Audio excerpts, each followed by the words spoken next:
Insultos, humilhações e brincadeiras de duplo sentido. O bullying é um dos maiores problemas vivenciados por crianças e adolescentes. As consequências, se o caso não tiver acompanhamento, podem ser levadas para toda a vida. Segundo os especialistas, o bullying gera um alto índice de tentativas de suicídio, depressão e evasão escolar.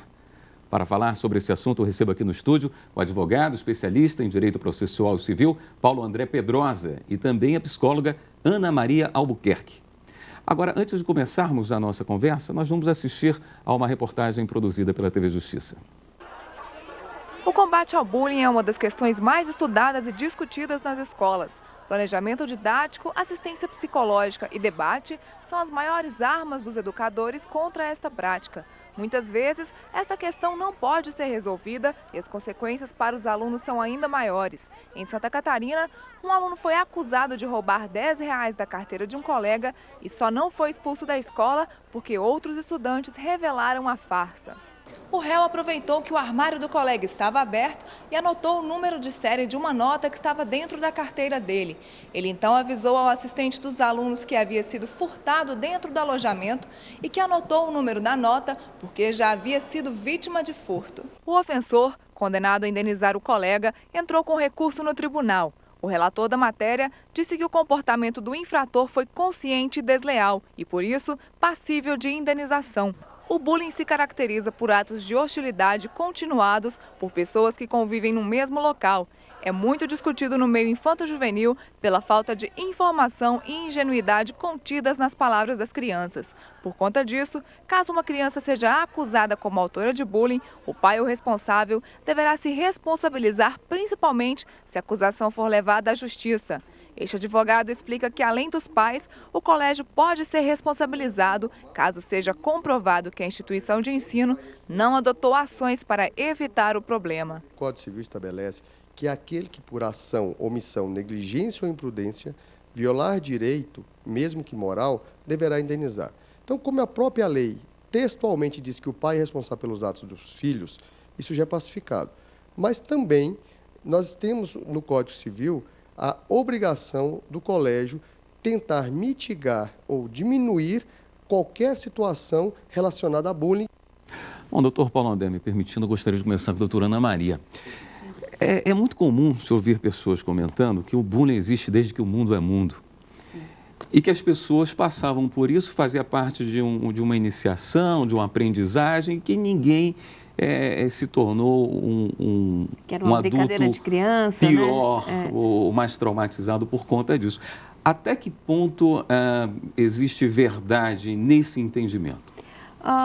Antigamente isso era visto como uma brincadeira de criança, algo que fazia parte da infância, da juventude, mas a partir de 1960 o Owens, que é um norueguês, ele começou a estudar sobre o assunto. E assim, o problema é o seguinte, quando a questão do bullying é um padrão de comportamento agressivo repetitivo. O que difere uma brincadeira saudável de uma brincadeira patológica, do bullying, né? Quando deixa de ser brincadeira e se transforma em violência. É que quando numa brincadeira saudável, você coloca o apelido e a pessoa fala, não gostei e tal, ali para. Né? Ele sabe que o outro, ele se coloca no lugar do outro, não, ele não está gostando, aí para. E no caso do bullying, não. Ele continua ocorrendo e às vezes é necessário, assim, todo um trabalho de prevenção e de aceitação da diversidade. Houve uma modificação no bullying nos últimos 40, 50 anos? Houve um crescimento? Hoje, tipo assim, de o assunto mesmo? é muito mais comentado do que antigamente, né? Assim, no Brasil, os primeiros estudos começou com a Cleo Fante em 2000.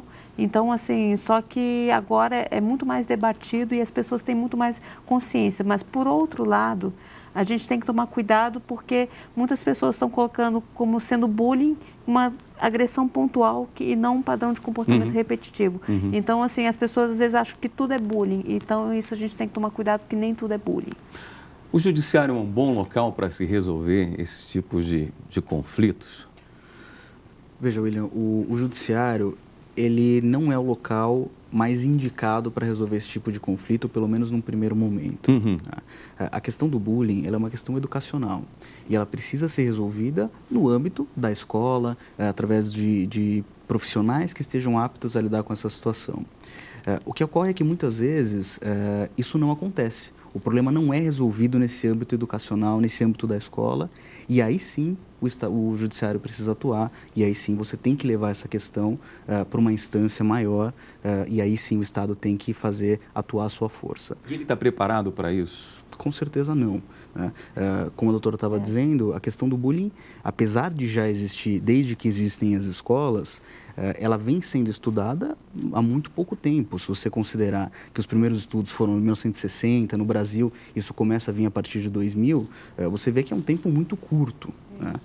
Então, evidentemente que o judiciário ainda não está preparado para agir e para lidar com essa situação, e por isso que precisa sempre se utilizar de outros profissionais para que esses profissionais, dentro de um processo judicial, possam também atuar e auxiliar o juiz a resolver o problema.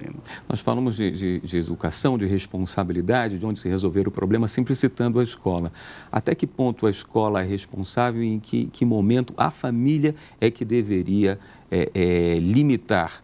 Na verdade, eu não gosto de colocar a escola e pais assim como sendo duas fontes. Ambos têm que trabalhar em parceria. E assim, a gente trabalha assim, uma parceria de redes sociais para a prevenção do bullying, né? Então, assim, o pai do agressor, o pai da vítima, os pais da vítima, eles são responsáveis no sentido assim de auxiliar a escola a colocar limite e terminar a situação.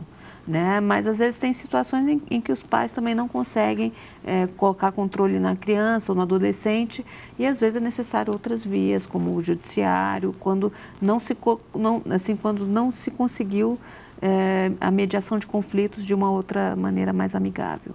Normalmente os problemas começam na escola, eles aparecem na escola. Sim, normalmente aparece na escola. Hoje, com rede social, assim, pode até nascer na escola e se propagar para a internet, que você diz. Isso acontece. E eu até gosto, assim, porque às vezes os especialistas de bullying, eles perdem muito tempo na diferenciação do bullying com o cyberbullying. Mas eu gosto de utilizar os dois termos apenas como bullying. Por quê?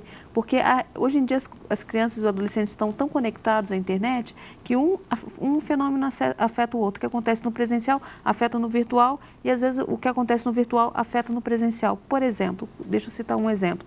A criança, às vezes, ela é mais fraca, a vítima é mais fraca que o agressor. Assim, mais fraca fisicamente. Mas às vezes tem mais... às vezes ela reage na internet coisas que ela não tem coragem de falar presencialmente, face a face. Então, ela reage na internet e, às vezes, isso ainda piora ainda mais a situação. E, no caso, assim, fica tudo registrado também, né? Então, não necessariamente o bullying virtual, o cyberbullying é mais grave que o bullying, pode ser em alguns casos, mas o que a gente diria é que ele é mais visível. Quando cai para a área jurídica, tem que haver uma distinção? O cyberbullying é visto diferente do presencial? Não especificamente. O problema é que você está tratando de dois conceitos muito novos. O bullying e a internet. E essas mensagens de celular, redes sociais. Então, são conceitos, ambos novos, que hoje estão se interligando. Então, a legislação não sabe trabalhar esses dois conceitos ainda. Então, você não tem uma legislação específica para tratar do cyberbullying, por exemplo. Então, você vai para as vias normais. Você vai tratar o bullying e você vai tratar, eventualmente, algum crime digital, alguma coisa nesse sentido. Existe um perfil dos agressores e das pessoas que normalmente são vítimas? Existem alguns estudos assim, que falam, por exemplo... o perfil, assim, às vezes tem a ver com o consumo de drogas, tem algumas coisas que ocorrem, mas não dá para caracterizar, tipo, tentar colocar em caixinhas. O agressor tem esse, a vítima tem esse. A vítima, normalmente, assim, o que caracteriza é que ela possui alguma diferença.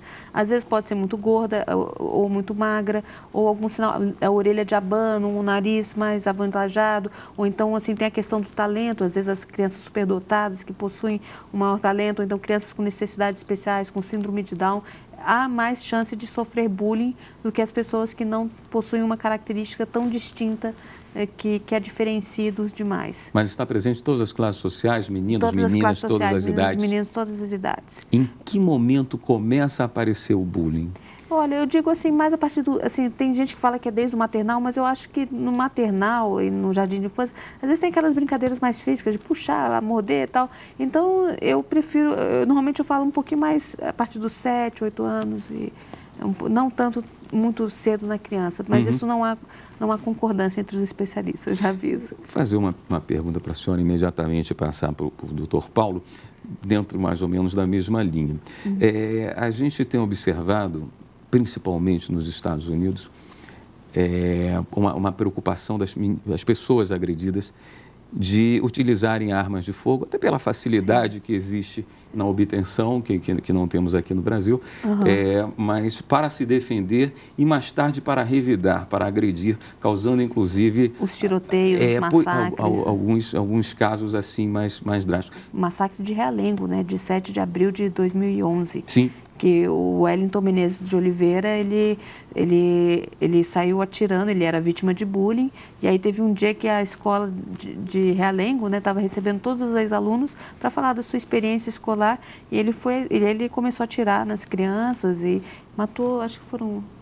Mais de uma dezena, acho que foram 13 pessoas. Estou na adolescência, foram 12 ou 13 pessoas, acho que foram 13, e deixaram outras feridas. Então, assim, não é só uma realidade do Brasil, mas assim, o que aconteceu que foi muito sério é que ele se inspirou no massacre de Virginia Tech.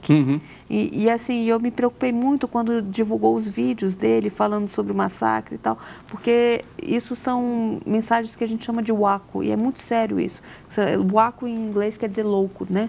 E assim, esse tipo de mensagem é muito complicado de você vazar na internet, porque isso incentiva outras pessoas que estão tão doentes quanto ele estava a cometer esse tipo de atitude mais drástica de sair matando colegas e crianças e adolescentes. Aponta um caminho, né? Aponta um caminho, e que pode ser mais grave porque incentiva outras pessoas a cometerem o mesmo ato ilícito. Eu vou fazer o seguinte, antes de passar para o Dr. Paulo André, nós vamos para um rápido intervalo, daqui a pouquinho nós voltamos com o programa Fórum falando sobre bullying, e eu vou voltar tratando de um ponto que causa alguma polêmica sobre esse assunto, que é a criminalização. Voltamos em instantes.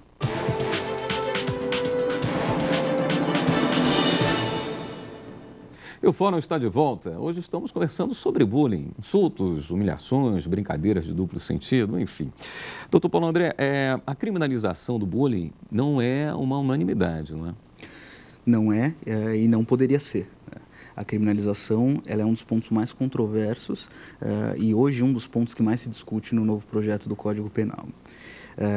A grande questão da criminalização é justamente você judicializar uma questão que, a princípio, deveria ser tratada no âmbito escolar. Tem uma outra questão. Em geral, o bullying ele é praticado por crianças. São crianças praticando bullying contra crianças. Então, para essas pessoas, para essas crianças, a lei penal, elas não vão ser atingidas pela lei penal. Então, você teria essa questão que pode diminuir bastante a eficácia prática dessa medida. Agora, o que me parece é que simplesmente o fato de você já estar discutindo a questão do bullying por ser criminalizar, se é crime ou se não é, isso já é um benefício. Então, hoje a gente discute se vai colocar o bullying como crime ou não na legislação, mas se está discutindo o bullying. Então, já é um benefício. E eu acho que a criminalização, ela tem um efeito psicológico. Ela mostra que o Estado se preocupa com aquela questão. Então, ainda que ela seja uma última medida, ainda que seja a última medida a ser adotada após todas as outras falharem, eu acho que ela mostra que o Estado está se preocupando com isso, e nesse sentido ela é benéfica. Quando você traz para o Estado essa responsabilidade com a criminalização, você tira um pouco o poder e a responsabilidade de quem deve chegar antes do Estado, já na área da educação, a escola, a família? Não, eu acredito que não. Na verdade, assim, a gente tem que evitar, assim, os professores, normalmente se chega na justiça quando não deu certo o trabalho de prevenção dos professores, dos pais, dos educadores, quando não deu certo a mediação de conflitos e a família ou então a vítima decidiu buscar seus direitos, lutar por seus direitos na justiça. Eu acho que são fatores complementares, mas o que a gente deve evitar é o excesso de judicialização, porque, não sei se você concorda com isso. Assim, tentar outras formas de trabalhar a prevenção, trabalhar a aceitação da diversidade, aprender a conviver juntos, né? Aprender a ser, para poder trabalhar assim, a prevenção e evitar que o caso seja mais sério do que deveria, né? Assim. Existe um sentimento de impunidade quando se fala de internet. Mesmo em casos mais graves, existe alguma dificuldade de você tirar imediatamente essas imagens do ar? Sem dúvida. Essa questão da impunidade é uma questão importante. A internet, ela traz aquele sentimento de que a pessoa ela vai postar aquilo de uma forma anônima. O que muitas vezes não é verdade. Hoje a gente tem uma série de mecanismos que conseguem identificar de onde veio aquela mensagem. E o problema não é nem tanto identificar de onde ela veio, o problema é como impedir que ela se dissemine.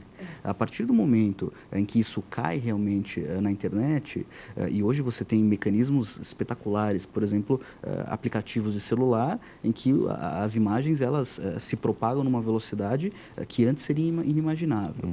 E a partir do momento em que isso cai na rede dessa forma, você não consegue mais tirar, seja através do judiciário, seja através de que meio for. O judiciário hoje, não é só no Brasil, em qualquer lugar do mundo, ele não tem mais esse poder sobre a internet. A internet, ela é, de certa forma, autônoma. Você consegue bloquear algumas coisas, mas a partir do momento em que ela está em milhões de computadores, em milhares de computadores, você não tem mais como ter acesso a essa informação. Qual é o caminho de quem está numa situação dessa? Quem procurar?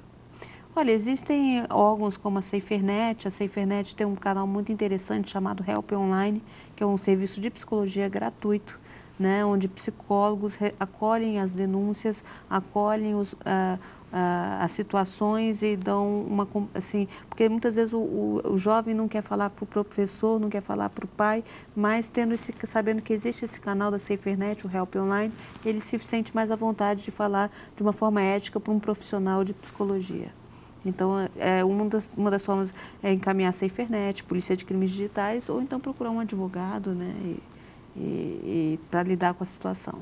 Nós falamos do bullying sendo uma agressão praticada entre crianças ou entre adolescentes, mas também é considerado bullying quando, por exemplo, um professor ridiculariza um aluno? Sim, tem muitos casos de famílias que processam o professor, porque ela ocorre também com o diretor, com vários educadores, né? E tem assim, educador que ao invés de fazer um trabalho de exemplar de prevenção ao bullying, não, ele que pratica bullying, né? E assim, às vezes apelida uma criança de uma forma indevida, aí toda a turma começa a chamar daquela forma. E às vezes gera um sofrimento, né, para a criança, e isso atrapalha no processo de aprendizagem, às vezes a perseguição, ou então também ocorre muito assim, principalmente em escola particular, tipo, a criança começa a desrespeitar o professor, tipo, eu estou pagando a mensalidade, eu posso te desrespeitar e te tratar do jeito que eu for, porque eu que estou te pagando o seu salário. Então, assim, tem tanto o de professor para aluno, quanto o de aluno para professor. Quando é uma agressão de um adulto para um jovem, um adolescente, aí a coisa muda um pouquinho de figura na hora que chega do judiciário, né? Muda um pouco, e uma questão bem interessante para a gente abordar quando a gente fala desse bullying que vem do professor ou da questão da responsabilidade da escola, é justamente que a escola é uma prestadora de serviço. E na qualidade de prestadora de serviço, ela precisa garantir que esse serviço seja prestado a contento. E garantir a segurança física, a segurança emocional, a segurança moral das crianças também é uma obrigação da escola. E a partir do momento em que a escola ou é a própria agressora, através de seus diretores, seus professores, ou adota uma postura omissa, ou seja, ela sabe que o bullying está acontecendo e ela não atua. E aí a gente vai conseguir chamar a responsabilidade da escola e responsabilizar essa escola por todos os prejuízos que essa criança sofreu, ou eventualmente até o professor. Seja do ponto de vista material, então tudo que ela vier a gastar com os profissionais, com psicólogos, seja do ponto de vista moral. Uma questão que a gente estava até conversando é que hoje a justiça ela trabalha com valores muito módicos, valores muito baixos. Então, você vai ter uma condenação no valor médio de 5 a 15 mil reais, que para o prejuízo que essa criança sofreu é muito pouco. Quais são os efeitos a médio e longo prazo de uma pessoa que sofre bullying ao ponto de ficar traumatizada? Ela pode se tornar, por exemplo, uma agressora? Ela pode virar a mesa? Tem o caso da vítima que se transforma em agressora, né? É uma parte assim, ela adoece de tal forma que depois ela vira agressora. E o maior risco é a depressão. né? Assim, o maior, assim, tem distúrbio de ansiedade, problema de insônia, assim, enurese, né? Mas o problema mais grave é a depressão, que é uma das doenças mais incapacitantes e que às vezes gera até suicídio ou homicídio, né? Assim, homicídio seguido de suicídio, né? Que foi o caso lá do Wellington Menezes, do massacre de Realengo. Na escola, não tendo essa figura do psicólogo, qual é a pessoa que responde diretamente por essa obrigação de coibir o bullying? Eu acho que todos os educadores da escola, assim, tanto o professor quanto o coordenador pedagógico, o diretor principalmente, né? Então, vai subindo, né? Assim, a hierarquia à medida da gravidade do problema. A responsabilidade, na verdade, é de todos. Eu também acho. Então, desde o inspetor de aluno que, de repente, está ali no pátio vendo a situação acontecer, ele tem essa obrigação de relatar para a diretoria que aquilo está acontecendo, até o professor que vê isso na sala de aula também tem. Então, eu acho que a responsabilidade ela tem que ser dividida entre todos os agentes que estão envolvidos ali no ambiente escolar. E não mais um que o outro, Exatamente. também concordo. Quando um pai reclama do filho que sofreu bullying na escola, como é que o juiz encara isso? Com essa visão que o senhor teve, dessa preocupação de que todos são responsáveis, ou ele vai ao dono da escola ou ao diretor? Quem responde? Não, quem vai responder, no caso, é a escola, a pessoa jurídica. Né? A partir do momento em que eu coloco meu filho numa escola, eu estou contratando aquele estabelecimento de ensino, então é ele que vai responder. O que você pode utilizar, eventualmente, são essas pessoas como testemunhas e como pessoas que podem ir até em juízo falar o que aconteceu. Mas quem vai responder, de fato, é a escola. Elas não são responsabilizadas? Pessoalmente, não. Nem pela omissão? Dentro dessa questão civil, não. Eu posso até colocá-las, eventualmente, junto com a escola. Mas o meu prestador de serviço é a pessoa jurídica, é a escola. É ela que vai responder. No caso do bullying praticado por menores, os pais... Os pais que respondem pela ação do filho. Eu ia lhe perguntar, pelo lado da sua especialidade, quanto que o pai e a mãe são responsáveis pela ação do filho? Olha, eu acho assim, você deve fazer uma educação por valores. Em todo agressor, você quando conversa com os pais, você acha... Eu acho que tem também a coisa da autonomia, né? Às vezes a criança tem as suas decisões próprias, mas claro que se você está que nem teve um caso que foi assim, uma mãe que incentivava a filha a bater na outra criancinha da escola. Aquilo, eu falei assim, não, aquilo é um erro. Aí o pai é responsável, porque ele às vezes assim, trata todos os assuntos, trata com violência, bate na criança. Então, assim, quando há abuso físico em casa, é mais comum que a criança se torne um agressor, assim, repita esse padrão de agressividade em outros ambientes. Então, nesse caso, pode ter sim a culpa dos pais. Mas tem situações em que os pais tentam ao máximo auxiliar o jovem e não conseguem, né? Não se sente assim capaz de realmente exercer o seu poder de autoridade enquanto autoridade paterna ou materna. Doutora Ana Maria, só para encerrar, qual é o endereço mesmo do SaferNet? www.safernet.org.br. Certo. Eu gostaria de agradecer muito a presença dos senhores aqui e o programa Fórum de hoje vai se encerrando. Nós conversamos com o advogado especialista em Direito Processual Civil, Paulo André Pedrosa, e também com a psicóloga Ana Maria Albuquerque. E você pode rever esse programa na página da TV Justiça. O endereço é www.tvjustiça.jus.br. E pode enviar também suas sugestões para o programa. E-mail forum@stf.jus.br. Até a próxima semana com mais uma edição do Fórum. Eu espero você.